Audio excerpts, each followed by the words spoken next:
اب ہم تذکرہ کریں گے سکھ مذہب میں خدا کا تصور کیا ہے.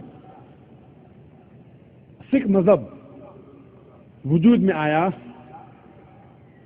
15ویں صدی کے آخری میں، اور اس کے بانی تھے گرو نانک صاحب. اور یہ شروع ہوا ایک ایسے علاقے میں جو 5 ندیوں کا علاقہ تھا اور کہا جاتا تھا پنجاب، جو موجود ہے پاکستان اور نارتھ ویسٹ انڈیا میں.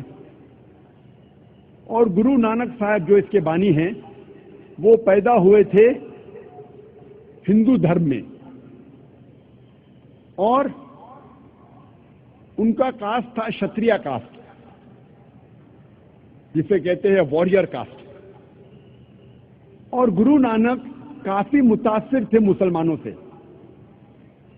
یہ سکھ مذہب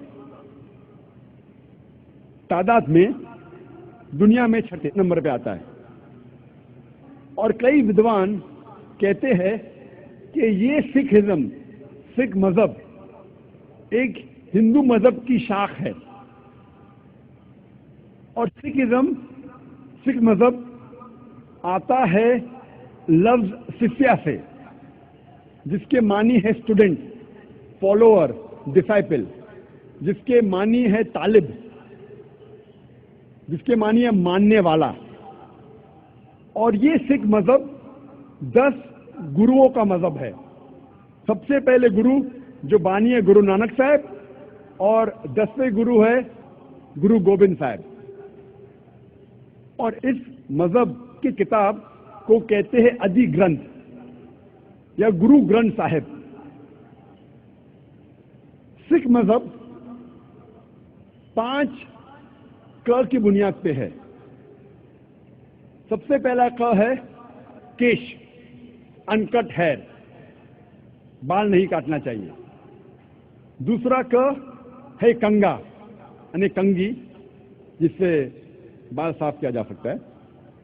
تیسرا ق ہے کڑا، میٹل بریسلٹ، میٹل کا کڑا. چوتھا ق ہے کرپان، ڈیگر، چاقو، جو اپنی حفاظت کی رکھنا چاہیے. اور 5واں ق ہے کچا، جسے کہتے لانگ انڈر ڈرا. یہ 5 ق ہر سکھ کو اس کا پالن کرنا چاہیے. اور اگر آپ کوئی سکھ سے پوچھیں گے کہ آپ کے مذہب میں خدا کا تصور کیا ہے، تو سب سے بہترین جواب اگر کوئی سکھ دے سکے گا وہ ہے اس کی مذہب کی کتاب گرو گرنتھ صاحب کے پہلے والیوم، پہلا ادھیائے، پہلا منتر، جسے کہتے ہیں جاپو جی. First volume of Guru Granth صاحب، فرسٹ چیپٹر، فرسٹ ورس کالڈ ایز جاپو جی، جس میں لکھا ہے کہ خدا ایک ہے اور اسے کہا جاتا ہے سچا، مہان، جو کبھی بھی نہیں گھبراتا اور اسے کوئی چاہت نہیں. وہ لافانی ہے، وہ پیدا نہیں ہوا ہے، نہ کسی کو جنم دیتا ہے. وہ دیالو ہے. سکھ مذہب میں بت پرستی حرام ہے.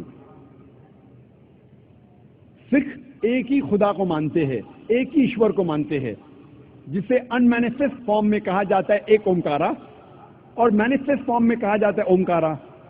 اور جب آپ گرو گرنتھ صاحب پڑھتے ہیں، اومکارا کے کئی صفات ہے. اس ایشور کو کہا جاتا ہے عقل، معنی اٹرنل، معنی لافانی. اسے کہا جاتا ہے کرتار، مطلب کریٹر، مطلب خالق. اسے کہا جاتا ہے ستیہ نامہ، جس کے معنی ہولی نیم، جس کے معنی پاک نام. اسے کہا جاتا ہے پروردگار، مطلب چیریشر، مطلب پالنے والا. اسے کہا جاتا ہے صاحب، مطلب لارڈ، مطلب رب. اسے کہا جاتا ہے رحیم، مطلب مرسیفل، مطلب رحمت والا. اسے کہا جاتا ہے کریم، مطلب بینیفیشنٹ، مطلب کرم والا. اسے کہا جاتا ہے واحد گرو، ون ٹرو لارڈ، ایک